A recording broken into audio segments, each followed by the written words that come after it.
বাতৰি মাজলৈ উত্তৰ গুৱাহাটীত জয়গুৰুত নিশা এক ভয়ংকৰ পথ দুৰ্ঘটনা হুৰাপাই বাহন চালকৰ খুন্দা ডিভাইডাৰৰ ওপৰেৰে চিটিকি পৰিল বাইক আৰোহী বাহনত আছিল এগৰাকী যুৱতীসহ দুই হুৰাপাই যুৱক চলন্ত অৱস্থাত যুৱক যুৱতীয়ে হুৰাপান কৰি খুন্দিয়াইছিল বাইকত বাইক চালকক চিকিৎসালয়ত ভৰ্তি কৰা হৈছে দুৰ্ঘটনা সংঘটিত কৰা যুৱক যুৱতীক আটক কৰা হৈছে পুনৰ জনাইছো যে উত্তৰ গুৱাহাটীৰ জয়গুৰুত নিশা এক ভয়ংকৰ পথ দুৰ্ঘটনা হুৰাপাই বাহন চালকৰ খুন্দা ডিভাইডাৰৰ ওপৰেৰে চিটিকি পৰিল বাইক আৰোহী বাহনখনত আছিল এগৰাকী যুৱতীসহ দুই হুৰাপাই যুৱক চলন্ত অৱস্থাত যুৱক যুৱতীয়ে হুৰাপান কৰি খুন্দিয়াইছিল বাইকত ইতিমধ্যে বাইক চালকগৰাকীক চিকিৎসালয়ত ভৰ্তি কৰা হোৱাৰ বিপৰীতে দুৰ্ঘটনা সংঘটিত কৰা যুৱক যুৱতীক ইতিমধ্যে আৰক্ষীয়ে আটক কৰিছে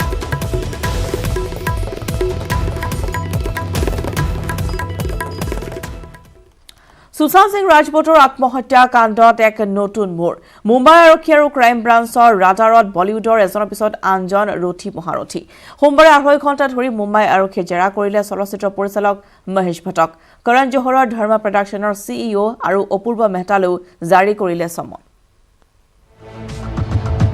সুশান্ত সিং ৰাজপুতৰ আত্মহত্যাৰ গোচৰত মহেশ ভট্টক জেৰা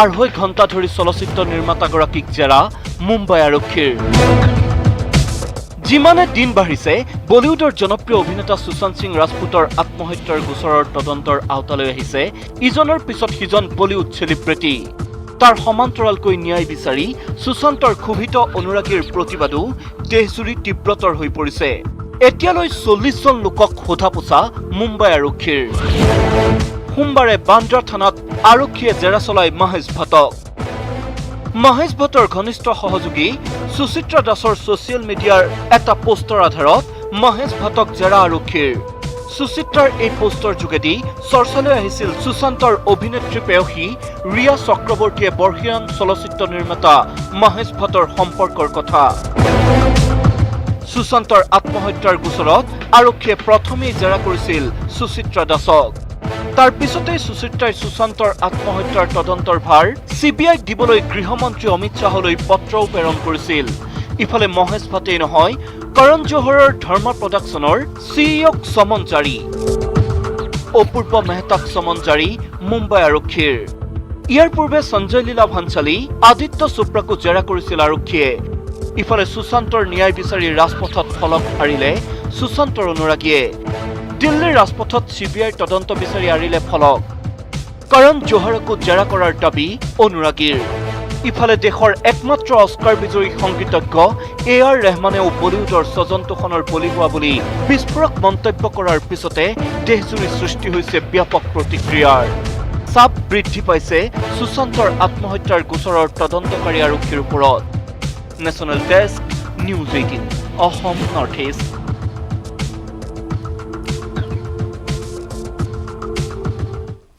শিক্ষা ব্যৱস্থাক লৈ দেশজুৰি নিউজ 18ৰ অনলাইন সমীক্ষা নিউজ 18 নেটৱৰ্কৰ সকলো ছচিয়েল মিডিয়া প্লেটফৰ্মক সামৰি কৰা হৈছিল এই পৰীক্ষা CNN নিউজ 18 ইণ্ডিয়াৰ লগতে সকলো আঞ্চলিক ভাষাৰ চেনেলৰ ৱেবছাইট যোগে কৰা হৈছিল এই সমীক্ষাৰ জৰিয়তে সোধা হৈছিল 7টা প্ৰশ্ন যি সময়ত বিদ্যালয়সমূহ বন্ধ হৈ থকাৰ বাবে অনলাইন ক্লাছ লোৱা হৈছে অসমৰ 14.44% সম্পূৰ্ণ মাচুল লোৱাৰ পোষকতা কৰিছে ইয়াৰ বিপৰীতে 83.45% বিৰোধিতা কৰিছে সম্পূৰ্ণ মাচুলৰ 5.04% নিদিলে কোনো ধৰণৰ মন্তব্য দ্বিতীয় প্ৰশ্ন যদি বিদ্যালয় কৰ্তৃপক্ষই মাচুল হ্ৰাস কৰে তেন্তে কিমান শতাংশ হ্ৰাস হোৱাটো উচিত 10ৰ পৰা 20% মাচুল হ্ৰাসৰ সমৰ্থনত অসমৰ 10.83% লোক 20ৰ পৰা 40% মাচুল হ্ৰাসৰ পক্ষত 21.30% লোক 50% বা তাতোতকৈ অধিক মাচুল হ্ৰাসৰ পোষকতা 39.56% লোকৰ মাচুল হ্ৰাস নকৰাৰ পক্ষত 28.32% আনহাতে অনলাইন শিক্ষা পদ্ধতি বৰ্তমান সময়ত উপযোগী হয়নে এই প্ৰশ্নৰ উত্তৰত অনলাইন শিক্ষাক সমৰ্থন জনাইছে 46.10% লোকে বিৰোধিতা কৰিছে 48.94% মতামতৰ পৰা বিৰত 4.96% অনলাইন পাঠদানৰ বাবে শিক্ষকসকল সঠিকভাৱে প্ৰশিক্ষিত নে 16.58% শিক্ষকসকল সঠিকভাৱে প্ৰশিক্ষিত বুলি মন্তব্য কৰাৰ বিপৰীতে 70.13% প্ৰশিক্ষিত নহয় বুলি মন্তব্য আগবঢ়ায় 13.29% মন্তব্য প্ৰকাশ নকৰিলে লকডাউনৰ সময়ত বিদ্যালয়সমূহে অফলাইন পৰীক্ষা পতাটো উচিত নে 16.16% সমৰ্থন জনাইছে এই প্ৰক্ৰিয়াত আনহাতে 77.50% সমৰ্থন নকৰে অফলাইন পৰীক্ষা মন্তব্যৰ পৰা বিৰত 6.35%। কেতিয়ালৈ বিদ্যালয় খুলিব লাগে তাৎক্ষণিকভাৱে বিদ্যালয় খোলাৰ পক্ষত 6.74% লোক 2 পৰা 3 মাহৰ ভিতৰত বিদ্যালয় খোলাৰ পক্ষত আছে 12.90% লোক 6 মাহৰ পিছত বিদ্যালয় খোলাত সমৰ্থন 4.21%। ভ্যাকচিন মুকলি হোৱাৰ পিছত বিদ্যালয় খোলাৰ পক্ষত 19.26%। কৰোনাৰ সংক্ৰমণ শেষ হোৱাৰ পিছত বিদ্যালয় খোলাৰ পক্ষত 44.81%। ভ্যাকচিন ওলোৱাৰ পূৰ্বে তথা কৰোনাৰ সংক্ৰমণ শেষ নোহোৱালৈকে বিদ্যালয় খুলিলে আপোনাৰ সন্তান স্কুললৈ পঠিয়াবনে বিদ্যালয়লৈ সন্তানক পঠোৱাৰ পক্ষত আছে 17.72%। অসন্মতি প্ৰকাশ কৰিছে 69.90%। সঠিককৈ নাজানো বুলি মতামত আগবঢ়ায় 7.86% লোকে।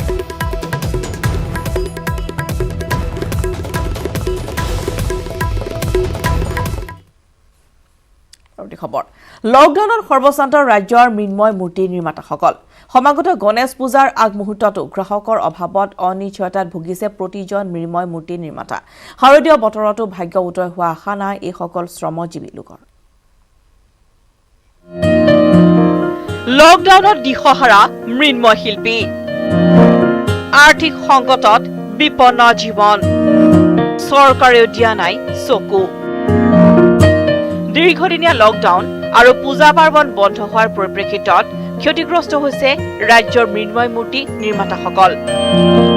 ইতিমধ্যে দীৰ্ঘদিনীয়া লকডাউনৰ ফলত পৰিয়াল পোহপাল দিবলৈও কষ্টকৰ হৈ পৰিছে মৃৎশিল্পীসকলৰ। লকডাউনে জুৰুলা কৰিছে এইসকল মৃন্ময় শিল্পীক। তথাপিও আগন্তুক গণেশ পূজাৰ বাবে মূৰ্তি নিৰ্মাণত ব্যস্ত হৈছে শিৱসাগৰ জিলাৰ শিমলুগুৰিৰ পাল শিল্পালয়ৰ মৃন্ময় শিল্পীসকল। আমাৰ বিশেষ অসুবিধা হৈছে, খুবেই অসুবিধা হৈছে। তাৰমানে চলিবলৈ পানীত ধান চলা নিচিনা হৈছে আৰু চৰম অনিশ্চয়তাত এইসকল শিল্পী আৰ্থিক অনাটনত পৰিয়াল পোহপাল দিয়াত হৈছে সমস্যা। এতিয়া আমাৰ ব্যৱসায় এইটোৰ ওপৰতে চলি আছোঁ। 4-5জনলৈ কাম কৰি কিনে 4-5টা পৰিয়াল চলে এইটোৰ পৰা। যদি পূজা পাঠ নহয় তো আমাৰ খুবেই অসুবিধা হ'ব। ব্যৱসায় মন্দা মানে একেবাৰে মন্দা হ'ব। ৰাজ্যৰ আন প্ৰান্তৰ মৃন্ময় শিল্পীৰ লগতে শিমলুগুৰিৰ পাল শিল্পীসকলৰ এইসকল শিল্পীৰো এতিয়া চৰম দুৰ্দশা। নাজিৰাৰ পৰা নবুল Konwar report, news 18 Assam north east. সঁচা প্ৰমাণিত হ'ল নিউজ 18ৰ বাতৰি। পদবীৰ পৰা অব্যাহতি দিলে ৰাজ্যিক বিজেপিৰ সহযোগী সাংগঠনিক সাধাৰণ সম্পাদক গীতাৰ্থ গোস্বামীক। শীঘ্ৰে ঘোষিত হ'ব বিজেপিৰ পূৰ্ণাংগ সমিতিও।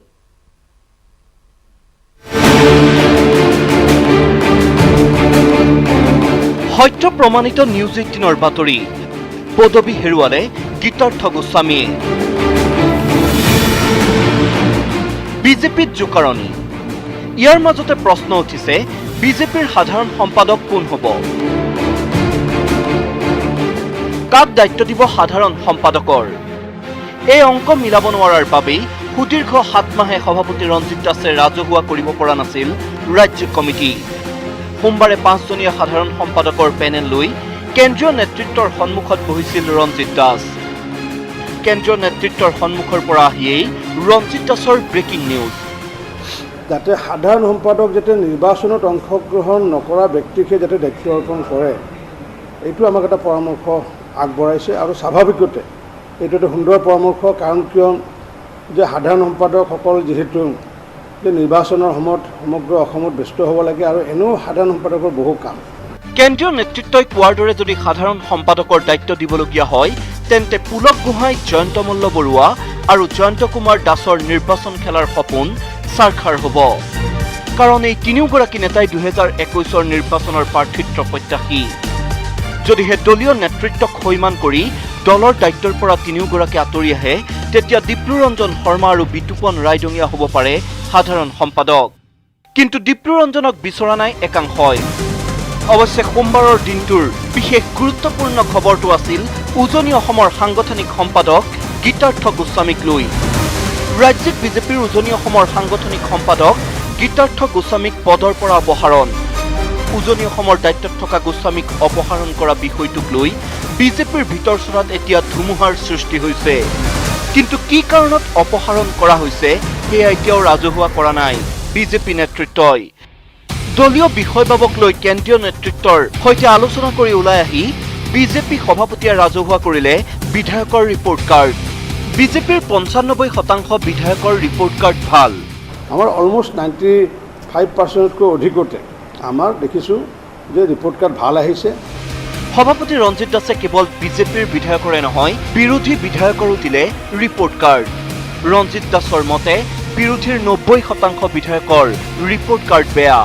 আৰু বিৰোধী যিমানবোৰ বিধায়ক আছে তাত আমি দেখিছোঁ 10গৰাকী বিধায়ক মানে য'ত মিত্ৰজোঁটক বাদ দি পেলাই বাকীসকলৰ মাত্ৰ 10গৰাকী বিধায়কৰ ভাল আহিছে বিৰোধীৰ, আৰু বাকীবোৰৰ ভাল অহা নাই। ৰিপৰ্ট কাৰ্ডক লৈ বিজেপি সভাপতিয়ে কৰা মন্তব্যক লৈ স্বাভাৱিকতে বিতৰ্ক হ'ব, কিন্তু গীতাৰ্থ গোস্বামীক অপসাৰণ আৰু ৰাজ্যিক বিজেপিৰ সাধাৰণ সম্পাদকক লৈ এতিয়া চলিব লগা অংকই যে বিজেপিৰ ভিতৰুৱা ৰাজনীতিক উত্তপ্ত কৰিব সেয়া নিশ্চিত। এটা কথা ঠিক যে বিজেপিৰ সকলো ৰণনীতি এতিয়া 2021 নিৰ্বাচনক লৈ। দিল্লীৰ পৰা পাৰ্থজ্যোতি বৰাৰ সহযোগত ৰাজু বৰুৱাৰ report, news 18 Assam north east.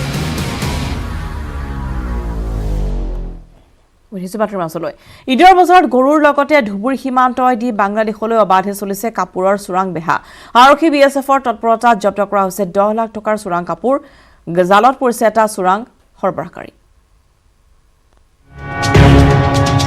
ঈদৰ বজাৰত গৰুৰ পাছত ধুবুৰীৰ সীমান্তইদি বাংলাদেশলৈ কাপোৰৰ চোৰাং বেহা। আৰক্ষী আৰু BSFৰ তৎপৰতাত 10 লাখ টকাৰ কাপোৰৰ লগতে এজন সৰবৰাহকাৰী আটক। সন্মুখত ঈদ আৰু ঈদ উপলক্ষে কিন্তু ভাৰতবৰ্ষৰ লগতে বাংলাদেশত কিন্তু এই উৎসৱৰ গুৰুত্ব বহুত বেছি। সেইকাৰণে কিন্তু আন্তঃৰাজ্যিক সীমান্ত যে আছে সীমান্তত চোৰাং ব্যৱসায়ী বৰ্তমানে সক্ৰিয় হৈ উঠিছে। কেৱল মাত্ৰ গৰুৰ ব্যৱসায় নহয়, বৰ্তমানে আৰম্ভ হৈছে ভাৰতৰ পৰা কাপোৰজোৰৰ ব্যৱসায়। ধুবুৰীৰ ভাৰত বাংলাদেশ সীমান্তৰ ঘিউমাৰী অঞ্চলত ধৰ্মশালা আৰক্ষী আৰু 67 নম্বৰ BSFৰ যৌথ অভিযানত বৃহৎ পৰিমাণৰ চোৰাং কাপোৰ উদ্ধাৰ। ঈদৰ বজাৰত কেৱল মাত্ৰ ভাৰততে যে কাপোৰ বিক্ৰী হয় সেয়া নহয়। আমি কৈছিলোঁ ধুবুৰীৰ ধৰ্মশালা আৰক্ষী এটা অভিযান চলাইছিল BSFৰ লগত এটা যৌথ অভিযান। সেই এক নাও সেই কাপোৰ যি কাপোৰ আৰক্ষী আৰু BSFক দেখাৰ লগে লগে তেওঁলোকে নাওখন ডুবাই দিছিল পানীত, কিন্তু আৰক্ষীয়ে বহু কষ্ট কৰি সেই তাৰে পৰা নাওখন উদ্ধাৰ কৰাৰ লগতে প্ৰায় 10 লাখ টকাৰ সামগ্ৰী উদ্ধাৰ কৰিবলৈ সক্ষম হৈছে। ধুবুৰী বজাৰৰ পৰা ক্ৰয় কৰা এই শাৰী আৰু পেণ্টৰ পিচসমূহ এই বছৰ ঈদত বিক্ৰীৰ বাবে বাংলাদেশলৈ চালান দিয়াৰ চেষ্টা চলাইছিল চোৰাং চক্ৰই। কিন্তু ধুবুৰীৰ ধৰ্মশালা আৰক্ষী আৰু সীমান্ত সুৰক্ষা বাহিনীয়ে গোপন সূত্ৰৰ ভিত্তিত চলালে অভিযান। অভিযানৰ খবৰ পাই নৈত সৰবৰাহকাৰীয়ে ডুবাই দিলে নাও। পিছত সীমান্তত নৈৰ পৰা নাও উঠাই 10 লাখ টকাৰ মূল্যৰ কাপোৰ জব্দ কৰাৰ লগতে আৰক্ষীয়ে আটক কৰে সৰবৰাহকাৰীটোক। প্ৰতি বছৰে বানপানীৰ সময়ত ধুবুৰীৰ ভাৰত বাংলাদেশ সীমান্তৰ ব্ৰহ্মপুত্ৰৰ 44 কিলোমিটাৰ বিস্তীৰ্ণ অঞ্চলত চোৰাং বেপাৰীৰ ৰম্যভূমিত পৰিণত হয়। এইবেলি তাৰ কোনো ব্যতিক্ৰম হোৱা নাই। গৰুৰ পিছে পিছে ঈদ উপলক্ষে কাপোৰৰ এই চোৰাং ব্যৱসায়ে বৰ্তমানে চিন্তিত কৰি তুলিছে প্ৰশাসনক। ঘিউমাৰী তাতে আমি অভিযান চলাই নাও দুখন গৈ আছিলে। এই দুখন নাৱৰ আমি পিছা কৰি যাওঁতে BSFৰ লগত নাওটো ডুবাই দিলে আৰু এই বস্তুবিলাক আমি তাৰ পৰা উদ্ধাৰ কৰোঁ। ধুবুৰীৰ ভাৰত বাংলাদেশ সীমান্তত কেৱল মাত্ৰ গৰুৰ চোৰাং ব্যৱসায় হয় সেয়াই নহয়, ইয়াত কিন্তু গৰুৰ লগে লগে আন আন বস্তুৰ চোৰাং ব্যৱসায় হয়। আৰু আৰক্ষীৰ এই অভিযানে পুনৰ প্ৰমাণ কৰিছে যে ঈদৰ সময়ত বহু বস্তু ধুবুৰী বজাৰৰ পৰা বাংলাদেশলৈ যায়। কেমেৰাত ৰাজা শৰ্মাৰ সৈতে ধুবুৰীৰ পৰা Jyotirmoy Chakraborty, news 18 Assam north east. সংখ্যালঘু উন্নয়নত পুঁজিত সংঘটিত হৈছে 500 কোটি টকীয়া দুৰ্নীতি। অসম সংখ্যালঘু উন্নয়ন বৰ্ডৰ অধ্যক্ষ মমিনুল আৱালে উত্থাপন কৰিছে বিস্ফোৰক অভিযোগ। সংখ্যালঘু শিক্ষাৰ্থীৰ উন্নয়নৰ ধন গোগ্ৰাসে গিলিছে প্ৰধান শিক্ষক, বেংক বিষয়া আৰু জিলা নডেল বিষয়া।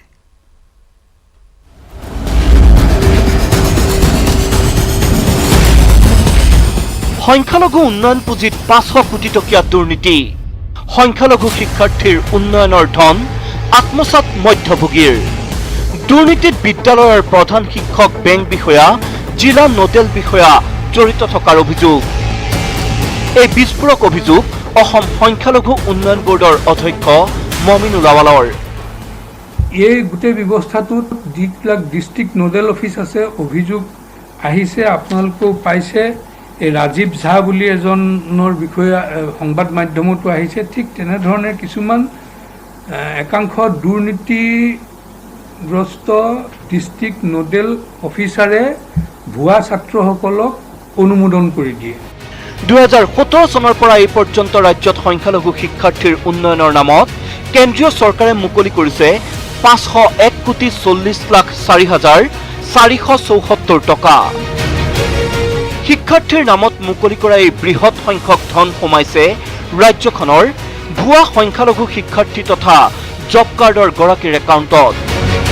সংখ্যালঘু শিক্ষাৰ্থীৰ উন্নয়নৰ নামত অহা পুঁজিত সংঘটিত দুৰ্নীতিৰ তথ্য পোহৰলৈ অহাৰ পাছতে মুখ্যমন্ত্ৰী সৰ্বানন্দ সোণোৱালক তদন্তকাৰী গোট গঠন কৰিবলৈ দাবী অসম সংখ্যালঘু উন্নয়ন বোৰ্ডৰ। আমি আহ্বান জনাইছোঁ যে এই এটা বৃহৎ দুৰ্নীতি 501,40,467 টকাৰ যিটো সংখ্যা, এইটো এটা বৃহৎ সংখ্যা, 501 কোটি টকা। গতিকে এই দুৰ্নীতিটো, ইয়াত দুৰ্নীতি হৈছে। গতিকে এই দুৰ্নীতিটো তদন্ত কৰিবৰ কাৰণে এটা তদন্তকাৰী গোট গঠন কৰি দিবৰ কাৰণে আমি মুখ্যমন্ত্ৰী ডাঙৰীয়াক অনুৰোধ জনাইছোঁ স্মাৰক পত্ৰ যোগে। পিছে প্ৰশ্ন হয়, বিগত 4 বছৰে সংঘটিত বৃহৎ দুৰ্নীতিক লৈ হঠাৎ কিয় সাৰ পালে সংখ্যালঘু উন্নয়ন বোৰ্ডৰ অধ্যক্ষ মমিনুল আৱালে? ইতিমধ্যে ৰাজ্যৰ বহু থানাই ইয়াৰ বিৰুদ্ধে গোচৰ ৰুজু হৈছে। প্ৰশ্ন হয়, সকলো অৱগত হোৱাৰ পাছতো নিমাত আছিল নেকি সংখ্যালঘু উন্নয়ন পৰিষদৰ অধ্যক্ষ? কেমেৰা পাৰ্চন মনোজ দৌৰাৰ সৈতে বলেন ভট্টাচাৰ্যৰ report, news 18 Assam north east.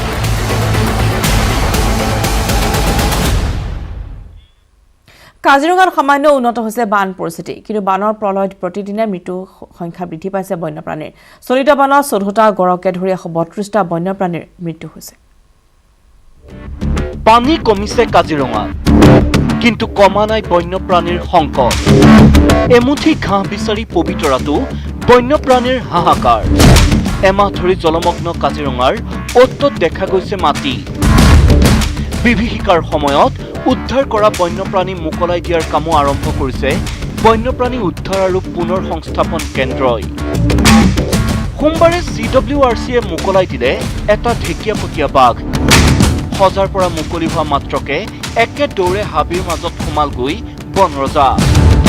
খাদ্য বিচাৰি ওখ ঠাইৰ পৰাও নামি আহিছে গড়কে ধৰি অন্যান্য বন্যপ্ৰাণী, কিন্তু ক্ষুধা নিবাৰণ কৰিব পৰাকৈ কাজিৰঙাত এতিয়া নাই খাদ্য। সোমবাৰে কহৰাৰ মিহিমুখত দেখা গ'ল ঘাঁহ বিচাৰি হাবাথুৰি খোৱা এটা ভোকাতুৰ গড়। তিনিটাকৈ বানে বিধ্বস্ত কৰা কাজিৰঙাত এই পৰ্যন্ত মৃত্যু হৈছে 14টা গড়ৰ লগতে আন বহু বন্যপ্ৰাণীৰ। আনকি বন্যপ্ৰাণী উদ্ধাৰ আৰু পুনৰ সংস্থাপন কেন্দ্ৰই উদ্ধাৰ কৰা 58টাৰ মাজৰে মৃত্যু হৈছে 16টা বন্যপ্ৰাণীৰ। যোৱা এই 3টা বানপানীত আমাৰ ৰেস্কিউ চেণ্টাৰলৈ টোটেল 50টাতকৈ অধিক ইয়াতে বন্যপ্ৰাণী উদ্ধাৰ কৰি পেলাই অনা হৈছিলে। তাৰে ভিতৰত আমি 30টাতকৈ অধিক ট্ৰিটমেণ্ট কৰি পেলাই আকৌ বনলৈ ৰিলিজ কৰি দিয়া হ'ল। আৰু তাৰে ভিতৰত আছিলে হক ডিয়াৰ, ৰাইনো আৰু কিছু এনিমেল আছিলে, চৰাই কিছুমান আছিলে, কিন্তু সেইকেইটা মানে ফ্লাড ডিছপ্লেচ নহয়। তো টোটেল মিলাই পেলাই 50টাতকৈ অধিক এনিমেল আহিছিলে। আৰু ৰাইনো এতিয়া আমাৰ লগত পেণ্ডিং হৈ আছে, আৰু 2-এটা পহু আছে, সেইকেইটা আণ্ডাৰ ট্ৰিটমেণ্ট চলি আছে। পানবাৰীত থকা CWRC কেন্দ্ৰৰ কৰ্মীয়ে প্ৰতিপালন কৰিছে আন জীৱ-জন্তুৰ লগতে মাতৃৰ পৰা বিচ্ছিন্ন হোৱা এটা গড় পোৱালি। পবিতৰাটো বানে সংকটত পেলাইছে অসম গৌৰৱ এশিঙীয়া গড়ক। অভয়াৰণ্যখনৰ 90% এতিয়াও ডুবি আছে পানীত। এনে অৱস্থাত নাজল নাথল অৱস্থা হৈছে ওখ ঠাইত আশ্ৰয় লোৱা বন্যপ্ৰাণীৰ। খাদ্য বিচাৰি বনাঞ্চলিক বিষয়াৰ কাৰ্যালয়ৰ সন্মুখতে গড়ে টহল দিয়া বাতৰি দেখাৰ পাছতে খাদ্য লৈ পবিতৰাত উপস্থিত হৈছে বিভিন্ন দল সংগঠন। প্ৰলয় কালত বন্যপ্ৰাণীৰ লগতে দল সংগঠনে বন কৰ্মীকো যোগান ধৰিছে খাদ্য। অভয়াৰণ্যত কিছু ঘাঁহৰ ব্যৱস্থা কৰিছোঁ। আমি খবৰ পাইছিলোঁ যে ইয়াতে বানৰ ফলত গোটেইবোৰ ডুবি গৈছে, য'ত জীৱ জন্তু খাদ্য সংকটত পৰিছে। লগতে যিবোৰ ফৰেষ্ট গাৰ্ড আছে তেখেতসকলেও বানৰ পৰা ওলাই আহিব পৰা নাই। তাৰ কাৰণে মৰিগাঁও যুৱ মৰ্চা আৰু জাগৃত যুৱ মৰ্চা মিলি পেলাই আমি কিছু ঘাঁহৰ ব্যৱস্থা কৰিছোঁ। এতিয়া দিন যায় ৰাতি নুপুৱা অৱস্থা হৈছে বন্যপ্ৰাণীৰ লগতে ন্যূনতম বেতনত কাম কৰি থকা কাজিৰঙা আৰু পবিতৰাৰ বন কৰ্মীসকলৰ। কাজিৰঙাৰ পৰা বিতুপন বৰা আৰু জাগিৰোডৰ পৰা অজয় পাল, নিউজ 18 অসম নৰ্থ।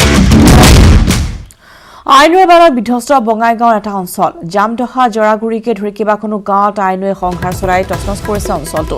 নৈখনে খহাই নিলে বাট পথ, ঘৰ দুৱাৰ, কৃষিভূমি। নৈৰ সোঁতৰ বাবে নিশ্চিহ্ন হোৱাৰ পথত আন কেইবাখনো গাঁও। আইনৈয়ে সুঁতি সলনি কৰাৰ ফলত বৃহৎ অঞ্চলটো এতিয়া হাহাকাৰ অৱস্থাৰ সৃষ্টি হৈছে। স্থানীয় বিধায়ক আব্দুল হাই নাগৰিকৰ দুষ্কাৰ্যৰ বাবে নৈখনে সুঁতি সলনি কৰাৰ অভিযোগ আনিছে ৰাইজে। বিধায়কৰ নিৰ্দেশত নৈখন জেচিবিৰে খান্দি দিয়াৰ ফলত সুঁতি সলনি হৈ গাঁৱৰ মাজেৰে বৈ গ'ল নৈখন। ফলত আশ্ৰয়হীন হৈ বহু পৰিয়ালে এতিয়া আশ্ৰয় শিবিৰত গ্ৰহণ কৰিবলগীয়া হৈছে আশ্ৰয়। গাঁওবাসীৰ সুৰক্ষাৰ বাবে শীঘ্ৰে মথাউৰি নিৰ্মাণৰ দাবী জনাইছে ৰাইজে। উপানন্দ শৰ্মাৰ এক ৰিপৰ্ট। বঙাইগাঁও জিলাৰ জামদহা জাৰাগুৰি আদি গাঁও এতিয়া বিধ্বস্ত হৈ পৰিছিলে বানত, আৰু বান যোৱাৰ পিছত এতিয়া সমগ্ৰ অঞ্চল বালি পুত যোৱা পৰিলক্ষিত হৈছে। থকাৰ কোনো উপযোগী নহয়, খেতিপথাৰ এতিয়া বালি পুত গৈছে। গতিকে এক দুখজনক পৰিস্থিতি, মৰ্মান্তিক পৰিস্থিতি, আৰু লোকসকল এতিয়া নিৰাপদ স্থানৰ সন্ধানত তেওঁলোকে পদপথৰ ওপৰত বা বিভিন্ন ঠাইত আশ্ৰয় গ্ৰহণ কৰিছে। দুখজনক পৰিস্থিতি, শ শ লোক এতিয়া আশ্ৰয়হীন হৈ পৰিছে। আৰু মই বানে ধোৱা এই জাৰাগুৰি জামদহা অঞ্চলত উপস্থিত আছোঁ আৰু ইয়াৰে ৰাইজৰ তেওঁলোকক খা খবৰ ল'ব বিচাৰিছোঁ। বানপানী কেনেকুৱা হ'ল, আপোনালোকে কেনেকৈ আছে এতিয়া? বানপানী কেনেকৈ আছে, আমি একদম পানীৰ মাজতে খাৰাই আছোঁ, শুব পৰা নাই, বহিব পৰা নাই, খাব পৰা নাই। আমি একদম পানীৰ মাজতে বসত কৰি আছোঁ। ঘৰতে এইখিনি পানী, পথাৰতে এইখিনি পানী, কোনো জেগাত খোজ কটাৰ জেগা নাই। আমি বিৰাট কষ্টত আছোঁ। আপোনালোক আছে কেনেকৈ এতিয়া, ক'ত আছে? এতিয়া আমি অলপমান ৰাস্তা আছে তাত অলপ আছোঁ কোনো ৰকম। এতিয়া আর জায়গা নাই, আমার ঘরতে চারিদিক দিয়ে বানপানী, চারিদিক দিয়ে একদম নদীর নিচিনা হয়ে গেছে আমার সব। হয়, যে অভিযোগ উত্থাপন হৈছে, স্থানীয় বিধায়কে আচলতে নদীখন কেইবছৰমান পূৰ্বে খান্দিছিলে আৰু খান্দাৰ পিছত এই নদীখন এতিয়া ক্ৰমাৎ গাঁৱৰ মাজত সোমাই আহিল আৰু এইবাৰ গাঁৱৰ মাজেৰে নৈখন বৈ গ'ল আৰু যাৰ কাৰণে বিস্তৰ ক্ষতিৰ সন্মুখীন হ'ল। কি হৈছে ঘটনাটো? আচলতে 2018ত আমাৰ স্থানীয় বিধায়ক মাননীয় আব্দুল হাই নাগৰি চাহাৰে কি কৰিছিল, জেচিবি 3-4টা জেচিবি লগাই নদীটো খান্দি দিছিল। তেতিয়ালৈকে নদীটো বহুত দূৰত আছিল, নিয়াৰ এবাউট 1 কিলোমিটাৰ দূৰত আছিল। কিন্তু যেতিয়া খান্দি দিছিল নদীটো সিপিনেদি বন্ধ হৈ গ'ল, ইপিনেদি পূৰা সোমাই গ'ল জামদহা আৰু জাৰাগুৰিৰ মাজেদি। তেতিয়া সেই বছৰ যেতিয়া বানাকান্ত হ'ল 2019ত, তেতিয়া আমাৰ এই যে জলসিঞ্চন মন্ত্ৰী কেশৱ মহন্ত ডাঙৰীয়া ছাৰে আহিছিল নদীৰ মুখখন চাবলৈ, কিন্তু তেখেতে এতিয়ালৈ ইয়াতে আহিয়ে পোৱা নাছিল। আগৰ পৰাই ঘূৰাই লৈ গ'ল। স্থানীয় বিধায়ক আৰু কিমান অফিচাৰবিলাকে আহিব দিয়া নাই। তেখেতে ইয়াতে আহি পোৱা নাই, তেনেহ'লে কেনেকৈ জানিব যে ইয়াতে নদীৰ কি কি ক্ষতিগ্ৰস্ত হৈছে? তেখেতে আহিলে নিশ্চয় বানটো হ'লেহেঁতেন, কিন্তু তেওঁক আহিব দিয়া হোৱা নাই। এক দুখজনক পৰিস্থিতি। গাঁওখনৰ অৱস্থা কি এতিয়া? গাঁওখনৰ অৱস্থা কি, মই স্কুলটো বচাব লাগে, স্কুলটো আছে, আমাৰ ল'ৰা ছোৱালী আছে, পঢ়ব লাগব ইয়াতে, চবগিলা পঢ়ি আছে। আৰু গাঁও যেনেকুৱা আমাৰ জাৰাগুৰি, নদীয়াপাৰা, ভাণ্ডাৰা, সব একদম ইনটোটেল। খালি আমাৰ গাঁও বুলি নহয়, 4-5টা গাঁও আমি একদম পুৰা পানী একদম পুৰা ডুবাই দিছে। এতিয়া আমি ৰাস্তাত কোনো ৰকম আছোঁ, ৰাস্তাতে মানুহবিলাক ক'ত আছে? মানুহবিলাক আমি শিবিৰ বনাইছোঁ, যেনে বেকাৰ চক বজাৰত আছে। এতিয়া কোনো ৰকম চলি আছোঁ, আহি আছোঁ, ঘৰগিলা চাই আছোঁ, গৰু আছে ইয়াতে, গৰু পাৰ কৰিব পৰা নাই। সেইটো কাৰণে চৰকাৰৰ ওচৰত অনুৰোধ কৰিছোঁ যে যেনেকুৱা আমাৰ নদীটো অলপ কিবা কিনি কৰি যাতে আগ্ৰহ কৰি অলপ বান্ধি দিব।